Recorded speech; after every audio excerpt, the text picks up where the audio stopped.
काश ऐसा हो सकता रब दे पैरी पै जांदी तेरी जगह पे आजा। Alright, so hey guys, what up everybody? It's your boy Daniel Zihan back again with the new video. Hello বন্ধুরা, কেমন আছেন সবাই? আশা করি সকলে অনেক অনেক ভালো আছেন। আর আজকের এই ভিডিওটা কোন টপিক নিয়ে হয়তো বন্ধুরা আপনারা ইতিপূর্বে এই ভিডিওর টাইটেল এবং থাম্বনেল দেখে বুঝতে পেরেছেন। আর আজকের এই ভিডিওটা শুরু করার আগে আপনারা কে কে দানিশ জিহানের ফ্যান তারা অবশ্যই ভিডিও কমেন্ট সেকশনে কমেন্ট করে জানিয়ে দিবেন। আর আজকের এই ভিডিওটা তৈরি করা আমার একটাই উদ্দেশ্য, আপনারা যারা দানিশ জিহানের ফ্যান তাদের তো হয়তো বা এই দিনটির কথা মনে থাকার কথা। আর আজ 2020 সালে 20 ডিসেম্বর দানিশ জিহানের দ্বিতীয় মৃত্যুবার্ষিকী। 2018 সালের এই দিনটিতে দানিশ জিহান একটি কার অ্যাক্সিডেন্টে মৃত্যুবরণ করেন। নেমে আসে দানিশ জিহানের ভক্তদের শোকের ছায়া। তবে দানিশ জিহান আজ বেঁচে না থাকলে কি হবে, তবে তার ফ্যান ফলোয়ারের সংখ্যা দিন আর দিন বেড়েই চলেছে। আর আমিও একসময় দানিশ জিহানকে চিনতাম না, কিন্তু এখন দানিশ জিহানের আমি অনেক বড় ফ্যান। আর এই দানিশ জিহানের মৃত্যু নিয়ে টিকটকে চলেছে বিভিন্ন প্রতিক্রিয়া। তো চলুন সেই ভিডিওগুলো এখন আমরা দেখে আসি। জানি না তার কতটুকু ছিল জ্ঞান, নিজের কষ্টের ফল সব গরিবদেরকেই দান করতেন।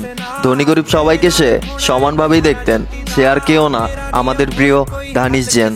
সত্যি বলতে মরার আগে চিন্তামও না আমি সেকে, কিন্তু মরার পর থেকে আমিও যে তার বিগ ফ্যান।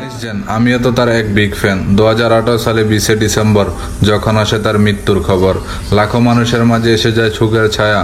তার প্রতি আজও কমেনি তার ফ্যানদের মায়া। প্রতিনিয়ত বাড়ছে তার ফ্যান, তিনি তো আমাদের দানিশ জিহান। উপরে ভালো নেই, তারপরও প্রতিনিয়ত যার বারে ফ্যান সে হচ্ছে আমাদের দানিশ জিহান। কায় মেরে ভাই আজা লর্ড কে মরে যাওয়ার পরেও কমে নাই যার ফ্যান। এখনো তার ভিডিওতে অনেকেই করেন কমেন্ট, সে আর কেউ না, fam bro Danish Jihan. Miss you man. ওপারে ভালো থাকবেন। তো আজকের এই ভিডিওটা শেষ করার আগে দানিশ জিহান যে গানটি দিয়ে কন্টিনিউ ভিডিও আপলোড করতো, তো তার সেই লিপসিং করা ওই গানটির কিছু টিকটক ভিডিও এখন আমি আপনাদের দেখিয়ে দিব। फिल्मां दिखा दिया कर कदे कदे मैनू भी कमा लिया कर सारे साल विचों मैनू फिल्मां दिखा दिया कर कदे कदे मैनू भी कमा लिया कर सारे साल विचों। তো যাই হোক বন্ধুরা, আজকের এই ভিডিওটা এই পর্যন্তই ছিল। আর ভিডিওটা ভালো লাগলে একটি লাইক দিয়ে রাখতে পারেন এবং চ্যানেলে নতুন হলে চ্যানেলটিকে সাবস্ক্রাইব করে রাখতে পারেন, তাহলে পেয়ে যাবেন আমার এরকম প্রতিনিয়ত আপডেট ভিডিওগুলোর নোটিফিকেশন। তো দেখা হবে পরবর্তী কোনো ভিডিওতে। আল্লাহ হাফেজ।